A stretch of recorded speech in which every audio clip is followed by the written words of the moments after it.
മാറ്റങ്ങൾ ഉൾക്കൊള്ളാൻ കഴിയാത്തവരാണ് പോസ്റ്റൽ മേഖലയ്ക്കെതിരെ സമരവുമായി രംഗത്തിറങ്ങിയിട്ടുള്ളതെന്ന് BMS സംസ്ഥാന വൈസ് പ്രസിഡന്റ് പി മുരളീധരൻ.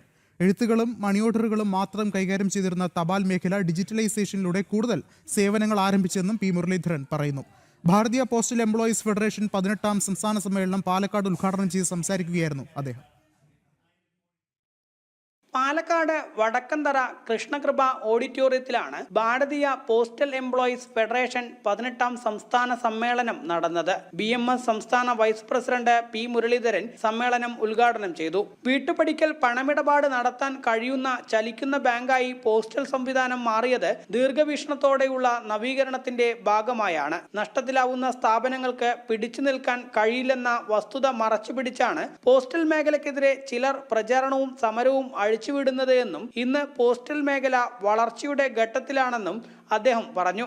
അപ്പോൾ വലിയ മാറ്റങ്ങൾ ഈ ലോകത്ത് ഉണ്ടായിരിക്കുമ്പോൾ എല്ലാ രംഗത്തും മാറിക്കഴിഞ്ഞു. ഡിജിറ്റലൈസ്ഡ് യുഗത്തിലേക്ക് സംഘടനയും ഡിജിറ്റലൈസ്ഡ് യുഗത്തിലേക്ക് മാറിക്കഴിഞ്ഞു. ഇന്ന് ഭാരതത്തിലെ ഏറ്റവും വലിയ ഡിജിറ്റലൈസ്ഡ് യൂണിയനായി ഭാരതീയ മസ്ദൂർ സംഘം മാറിയിരുന്നു. BPF circle chairman C Ramesh അധ്യക്ഷത വഹിച്ച പരിപാടിയിൽ BPF അഖിലേന്ത്യാ organising secretary D Harsh, circle secretary Dhanesh KC, Palakkad നഗരസഭാ ചെയർമാൻ P സ്മിതേഷ്, BMS ജില്ലാ സെക്രട്ടറി K രാജേഷ് തുടങ്ങിയവർ പങ്കെടുത്തു. ജനം, പാലക്കാട്.